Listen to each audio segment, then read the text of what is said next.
Hello friend, I am doctor Harshad Rawal, MD homeopaths, और मेरी channel में आपका स्वागत है। मित्रों,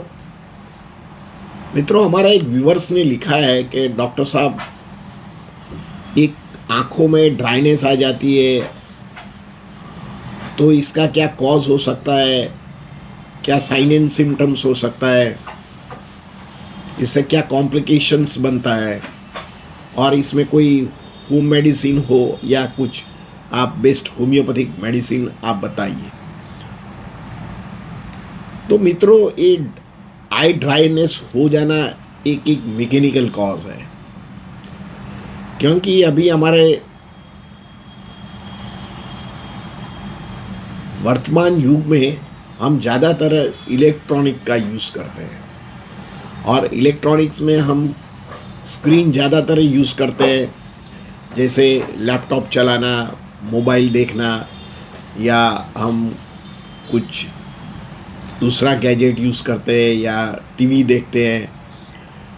ये फरियाद सब लोगों का है, बच्चों भी इतना ही उसको स्क्रीन टाइम बढ़ गया है, और हमारा जॉब फैक्टर में भी सारा दिन कंप्यूटर पर स्क्रीन पर ही काम करना पड़ता है। घर आके हम भी मोबाइल यूज़ करते हैं, तो हमारा आँखों का ओवर यूज़ हो जाता है। तो आँखों के लिए हमारा ईश्वर ने आँख ड्राई न हो जाए इसलिए इसमें एक आंसू रखा है। ये उसको ओवर यूज़ होने से अंदर से जो डक्ट होती है ये ब्लॉक हो जाती है, क्योंकि जो भी स्क्रीन होता है इसमें से जो लाइट निकलती है ये धीरे धीरे धीरे हमारी जो अंदर से जो म्यूकस निकलता है, अंदर से जो वाटरी डिस्चार्ज होता है, ये कम हो जाता है, और इसी जरिए हमको ड्राइनेस हो जाता है। ऐसे तो ये जो आंसू होता है ये हमारा आँखों को कंटिन्यूस भिना सकता है, तो हमारी जो आँख का लेयर होता है ये इसमें एक मॉइस्चराइज बना रहता है, तो आँख में जो इन्फेक्शन ज़्यादा हो या आँख में कोई वायरल का इन्फेक्शन होता है तो उसको प्रोटेक्शन करते हैं, और आँख को जो भी एटमॉस्फेरिक प्रेशर है इसे संतुलन रखने का ये काम करता है। परंतु ओवर यूज़ होने के कारण हमारा आँख में जो आंसू होता है ये ड्राई हो जाता है। तो कई बार इसमें आपको आर्टिफिशियल टीयर्स आँख के डॉक्टर कई बार देते हैं, कई बार स्टीरॉइड युक्त दवा देते हैं। इससे तो ये टेम्पररी ठीक हो जाता है, पर ये लॉन्ग टर्म यूज़ नहीं होता कर सकते हैं, और ड्राई आई होने से कारण सो मेनी कॉम्प्लिकेशंस भी बनते हैं, और यंग एज में कई बार ये ड्राई आई होना एक मुश्किल डिजीज़ भी है। तो मित्रों, आज हम ये वीडियो में हम देखेंगे कि उसका क्या कॉज है और इसका क्या साइन एंड सिम्टम्स है, और इसे आप क्या होम मेडिसिन क्या कर सकते हैं, और इसमें कौन सी एक्सरसाइज कर सकते हैं, और होम्योपैथिक मेडिसिन के बारे में बताएंगे। मित्रों, ओवर यूज़ आई होने के कारण एक तो हमने पहले बताया कि ओवर यूज़ द गैजेट का यूज़ है। दूसरा, हमारा जो खान पान है, ओवर वेटिंग है, हम कई बार ऐसे एटमॉस्फेयर में रहते हैं, कई बार ज़्यादा पॉल्यूटेड एरिया में रहते हैं, तो इसी जरिए भी हमारा आई ड्राइनेस हो जाती है। कई बार हम ज़्यादा बाइक चलाते हैं, टू व्हीलर चलाते हैं, और आँखों में हम प्रोटेक्शन नहीं रखते हैं, ग्लास नहीं रखते हैं, तो कई बार हवा की वजह से, हवा की ब्लो की वजह से भी हमारा जो टीयर्स होता है वो सूख जाता है। कई बार यंग बच्चों में मार्केटिंग की जॉब होती है तो उसको बार बार टू व्हीलर लॉन्ग टाइम चलाना पड़ता है, और इसी जरिए भी आँखों में डैमेज हो जाता है। आँख की जो अंदर ग्लैंड्स होती है वो धीरे धीरे ड्राई हो जाती है, और आँख ड्राइनेस की कंप्लेन रहती है। मित्रों, कई बार हमको कोल्ड एंड कफ रहता है या एलर्जिक का प्रॉब्लम रहता है तो भी हमारा आँख में ड्राइनेस आ जाती है, और ज़्यादा कई बार लैक्रिमेशंस भी हो जाता है, और आँखों में दुखावा पेन भी होता है, स्मार्टिंग पेन भी होता है। मित्रों, कई बार ऐसे जो डिजीज़ है तो डिजीज़ के कारण भी हमको ये ड्राइनेस आ जाती है, जैसे ऑटोइम्यून डिजीज़ है, ल्यूपस है, जैसे रूमेटॉइड आर्थराइटिस है, या आपको थायराइड का प्रॉब्लम है, या हाइपरटेंसिव कोई ड्रग्स लेते हैं तो लॉन्ग टर्म लेने से कारण हमारा आँख टीयर्स होने का भी कारण हो सकता है।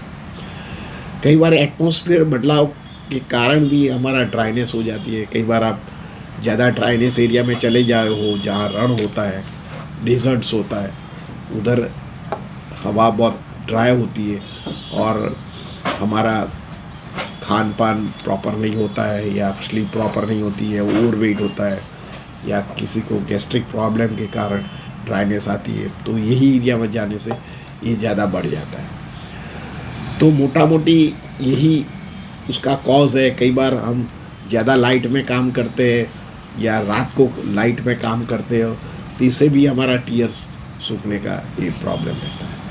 ये टीयर सूख गया है तो आपको कैसे मालूम पड़े? तो बार बार आपको आँखों में ईचिंग करना पड़े, आँख लाल हो जाए, आँखों में आपको कोई कॉर्नर में आपको कुछ स्वेलिंग जैसा दिखे, आँख में स्मार्टिंग पेन लगे, कई बार कटिंग पेन भी हो जाए, क्योंकि हमारा जो आँख ऐसे तो पटपटाते पड़ा ही पड़ेगा, पर ये प्रक्रिया हम स्लो कर देते हैं तो उस आँख में से जो वैक्यूम से टीयर्स आना चाहिए वो आना बंद होता है। क्योंकि हम जो भी स्क्रीन डायरेक्ट कंटिन्यूस देखते हैं तो हमारा आँख को जो चालू बंद होने का जो एक्टिविटीज़ है वो स्लो हो जाता है। ऐसे तो आँख के डॉक्टर बोलते हैं कि भाई 1 मिनट में 15 से 17 बार आँख पटपटाना चाहिए, पर जब हम स्क्रीन देखते हैं तो ये प्रक्रिया बहुत स्लो हो जाती है। तो इसी जरिए आँखों में से जो वैक्यूम आना चाहिए वाटरी जो ग्लैंड में से वो नहीं कर पाते। कई बार तो आँखों का जो डिजीज़ होता है ब्लेफराइटिस या कोई वायरल डिजीज़ या क्रॉनिक कंजक्टिवाइटिस होता है तो इसी जरिए भी एक स्मार्टनेस होता है, इरिटेशन होता है, आँख रेड हो जाती है, आँख में दर्द होता है, स्वेलिंग होता है, कई बार आईलिड्स पर स्वेलिंग हो जाता है। सुबह उठो तो आपको आँखों के अंदर कोई थिक म्यूकस सूख गया हो ऐसा लगता है, तो आपको आँखों को बार बार धोना चाहिए और विटामिन युक्त फूड लेना चाहिए, रेगुलर एक्सरसाइज करना चाहिए। आप आँखों की एक्सरसाइज कीजिए, जैसे आँख को राउंड आप घुमाइए, clockwise, anti clockwise, above downward, downward above, ऐसे कीजिए। तो इसे आपका आँख को भी एक एक्सरसाइज मिलती है मसल्स की और आँख की ऑप्टिक नर्व भी प्रेशर हो जाती है। प्रॉपर स्लीप लीजिए। इससे बहुत सारे कॉम्प्लिकेशन होता है। जिसको ड्राई आई होता है उसको प्राइमरी आपको ऑप्टिक प्रेशर बढ़ने के कारण प्राइमरी ग्लूकोमा हो सकता है और अर्ली एज में भी ग्लूकोमा हो सकता है, तो आपको ग्लूकोमा की जांच करना पड़ेगा। या कई बार ब्लूरल विज़न भी हो जाता है, इससे आँख में धुंधलापन दिखता है, तो कई बार आपका जो नंबर बढ़ता है जिसको मायोपिया बोलते हैं या हाइपरमेट्रोपिया माइनस नंबर भी बढ़ता है, तो आँखों का चेक कराना चाहिए और अच्छे तरह ग्लास पहनना चाहिए। आँखों के बचाने के लिए आपको आई प्रोटेक्टिव ग्लास आता है, कई बार एंटी ग्लेयर ग्लास पहन सकते हैं। जो लोग कंप्यूटर में ज़्यादा काम करते हैं, भले नंबर ना हो तो 0 नंबर वाला पहनिए। और 1 घंटे के बाद आप बाहर देखिए, ग्रीनरी ज़्यादा देखिए, तो आपको आँख को राहत मिलेगा। और आँखों भी पटपटाइए, कंटिन्यूस एक जगह देख के सोशल मीडिया या कंप्यूटर पर वर्क मत कीजिए, जिससे आँखों में उसको स्ट्रेन पड़ता है और धीरे धीरे ड्राइनेस भी आ जाता है। जो कई बार आप ज़्यादा अस्थमा की दवा लेते हैं या एलर्जी की दवा, एंटीहिस्टामिनिक दवा लेते हैं, तो इसको भी अवॉइड करना चाहिए। तो इससे भी आपका आँख में जो रुक्षपन आई है तो उसे चले जाए। आप होम मेडिसिन में आँख को बराबर वॉश करो, सुबह में उठ के जब भी पानी के पास जाओ तो अच्छा वॉश करो, अच्छा कपड़े से आँखों को लूचिए, थोड़ा आराम दीजिए, ओमकार कीजिए, मेडिटेशन कीजिए, बैलेंस फूड लीजिए। साथ में आँखों में आप तल का तेल यूज़ कर सकते हैं या कैस्टर, रॉ कैस्टर आता है, ये आँखों के पुतरी में आप थोड़ा आँच सकते हैं, काजल आँच सकते हैं। तो ये सब कुछ जो हमारी एंशिएंट मेडिसिन है, ये आँखों में कोमलता और आँखों के आंसू को सूखने की एक प्रोटेक्शन प्रक्रिया है। तो आपको ये ज़रूर ट्राई करना चाहिए, इसमें कोई मेडिकेशन नहीं है। आप आर्टिफिशियल टीयर तो मत ही डालिए, क्योंकि आर्टिफिशियल टीयर से लॉन्ग टर्म ड्राइनेस और बढ़ती है। और कोई स्टीरॉयड जनियस और टीयर तो मत डालिए, नहीं तो आपको ज़्यादातर ऑप्टिक प्रेशर या कैटरेक्ट या हाइपरमेट्रोपिया, मायोपिया या आपको ग्लूकोमा होने का भी चांस है। तो आँख को बचाइए, आँख हमारा अनमोल रत्न है। होम्योपैथिक में इसके लिए आप काली कार, यूफ्रेशिया, आप एलियम सेपा, कॉफिया कूड़ा एंड आप रस्टॉक का भी उपयोग कर सकते हैं। रस्टॉक से ज़्यादा आप रूटा का उपयोग करो तो आँखों में एक अमुक मेडिसिन है, आँखों में जो दर्द होता है, आँख में लालास हुई है या आँखों में आपको इरिटेशन होता है, स्मार्टनेस होता है, और साथ में आप थूसा का एक डोज लीजिए। ये दवा आप लॉन्ग टर्म दवा लेते हैं तो आपका जो सूखा हुआ टीयर्स है वो फिर से आ जाता है, फिर से आँखों में भीनास आ जाती है और आँख का ऑप्टिक नर्व भी स्ट्रांग हो जाती है, आँखों भी हेल्दी हो जाती है। तो ज़रूर आप होम्योपैथिक दवा अपनाइए, ये दवा की साइड इफ़ेक्ट नहीं है और ज़रूर ट्राई कीजिए। मित्रा, मेरा ये वीडियो आपको कैसा लगा?